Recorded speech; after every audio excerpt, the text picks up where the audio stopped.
બાંગ્લાદેશમાં રહેતા મુસ્લિમ સમાજના લોકો દ્વારા હિન્દુઓ અને અન્ય સમાજના લોકો જોડે કરાતા અત્યાચાર અને અત્યાચારોને રોકવા અખિલ ભારત હિન્દુ મહાસભા દ્વારા રાષ્ટ્રપતિને સંબોધિત આવેદન જિલ્લા કલેક્ટરને પાઠવ્યું છે। બાંગ્લાદેશમાં શેખ હસીના તખ્તા પલટ પછી બાંગ્લાદેશમાં રહેતા હિન્દુઓ અને અન્ય સમાજ સાથે બાંગ્લાદેશમાં અત્યાચાર થયેલ છે, જેમાં એમની આબરૂ, જમીન, માલ મિલકતનું ઘણું નુકસાન કરવામાં આવ્યું છે અને જે એમની માલ મિલકતનું જે નુકસાન થયું છે એ માલ મિલકત એમને વહેલામાં વહેલી તકે પરત આપવામાં આવે માંગ સાથે રાષ્ટ્રપતિને સંબોધતું આવેદનપત્ર અખિલ ભારત હિન્દુ મહાસભા દાહોદ દ્વારા દાહોદ જિલ્લા કલેક્ટરને પાઠવવામાં આવ્યું છે। जय मातरम, भारत माता की जय।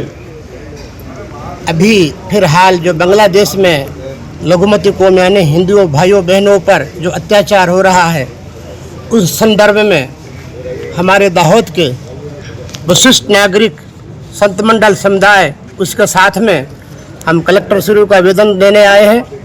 उस आवेदन का माध्यम ये है कि जो अत्याचार जालमान का जो नुकसान हो रहा है, जो छोटी छोटी बेटियां उनके ऊपर अत्याचार हो रहा है, वो बांग्लादेश में ना आए और ना होवे पुनः।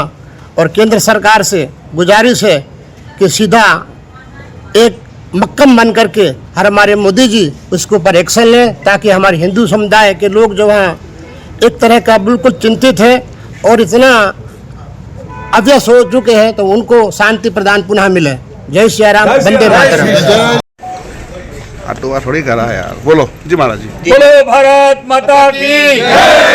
आज खुशीनी बात है कि अमरा दाहोद समाजना जे संत समाज है, सन्यासी समाज है, साधु समाज है, आज एकत्रित थई अने अमारा हिंदुत्व पर जे आक्रमण थई रह्युं छे बांग्लादेशनी अंदर एना माटे विचारधारा करी अने जे आक्रमण थाय छे एनाथी मुक्त थवा माटे अने कईक एवा मुद्दा छे जेने अमे आज कलेक्टर साहेबना सामे जई कलेक्टर साहेब ने अमने विनंती करी अने अरजी पेश करी है कि बांग्लादेश से आवता रोहिंग्या अने बांग्लादेश से आवता अभ्यास माटे जे विद्यार्थीओ ए पण बंद थाय अने अमारा हिंदुओना जे कई मकानों, दुकानों, माल मिलकत हती जे छीनवाई गई है एमने पाછી अपाय एवी अमे अरजी आपी छे। खूब खूब धन्यवाद।